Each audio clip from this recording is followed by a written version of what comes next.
Fox News Podcasts presents the Bret Baier Podcast with Fox News Chief Political Anchor Bret Baier. Welcome back to Beijing. The summit begins in earnest here this morning. Lifting the curtain on our setup, I've been working for several months to try to get a one-on-one interview with President Xi Jinping.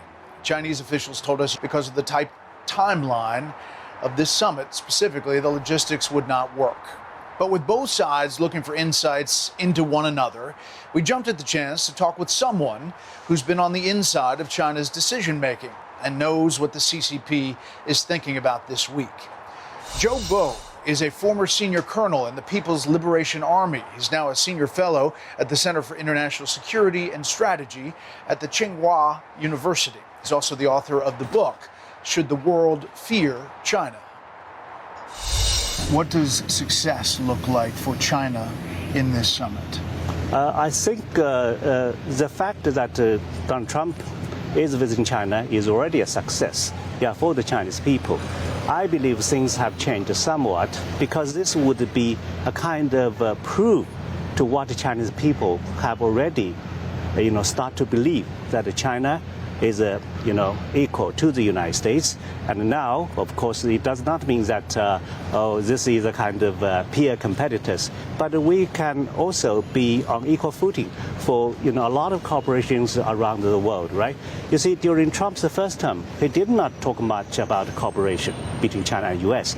But now, even after his first term, from Biden's term to his second term, you have more and more requests coming from the United States asking China to cooperate here and there. How much do you think that the Iran war has factored into this summit, and how does China view it? This war has not ended, right? What we're seeing right now in the Strait of Hormuz is a very strange, almost ridiculous situation in that the two countries are having kind of a double blockade over the strait, right? So I believe this will be discussed. And I personally believe China would hope that these two countries could make an announcement, for example, to simultaneously reopen the Strait of Hormuz. Because there's a large percentage of oil for China that goes through the strait. Yes, for Iranians this is more important because it's from 80 to 90%. For us it's about 13%. This kind of a damage is obvious for China. It is bearable, but it is still kind of a damage in a war that, has nothing to do with China. So therefore, it is also in our interest to see an early ending of this war. It's bearable because you have a large strategic reserve. And also we have diversified a long time ago, into some other energies like green energy, so on and so forth. But China, it sounds like, from you and others, is wanting to be an interlocutor to try to get to a finish line. Of course, I think, the fact that Iranian foreign minister came to visit China a week before Trump's visit is the most significant because Pakistan has been playing a role, right? But I believe Pakistan's role is more or less like providing a venue, for this kind of a problem. But now we're seeing a very interesting question because everybody is asking, okay, what can China do to make this world less dangerous, if not better? And probably we might see something coming out of this summit because this summit is different in that, the leader of the most strong nation on earth probably will ask Chinese leader for help. And China, of course, stands ready for help, but in its own way. Don't go anywhere. More of this interview coming right up. In the U.S., the issue of Taiwan seems to be a big concern. Do you think that's going to come up in this summit and be a dominant factor here? Yeah, definitely it will come up because this is a vital interest for China. I'm sure China will mention it. The only question is how the United States might respond, because if it talks about one China, that is not something new. If it talks about, if it talks about opposing Taiwan's independence, that is something new because it talked about not supporting Taiwan's independence, but from not supporting to opposing. This might be an interesting step forward. And so is there optimism that President Trump is going to go there? I believe this would be the good wish of the Chinese people, right?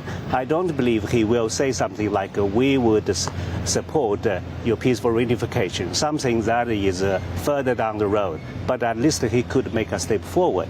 And I personally would watch how could he explain the Americans' arms sales to the Taiwanese. I know how the military-industrial complex in the United States want to sell more, but the point is, at what cost?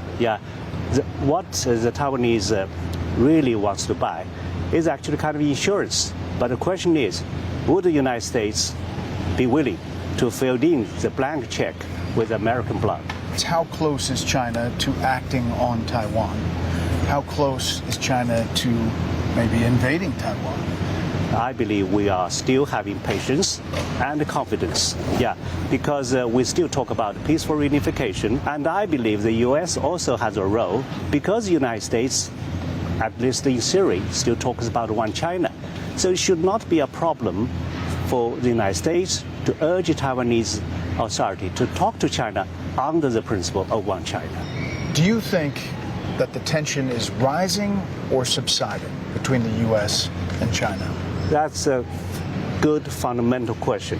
I believe among all these kind of allegations, argument whatsoever, 21st century actually is easier for us to live in than during the 20th century, because that was characterized by a kind of ideological rivalry. In 21st century, we are competing, even in your term, we are competing within the same international system. We are not your enemy, and we are best described by you as a competitor. So competitors could live within the same system, and I believe because the world is facing so many changes, not only climate change, but also like agentic AI, right? So it is really in our own interest for our two countries to take the lead. I don't mean G2, but for us to take the lead, to make this world livable at least. Thank you so much for your time. Thank you. Listen ad-free with a Fox News Podcast Plus subscription on Apple Podcasts, and Amazon Prime members can listen to this show ad-free on the Amazon Music app.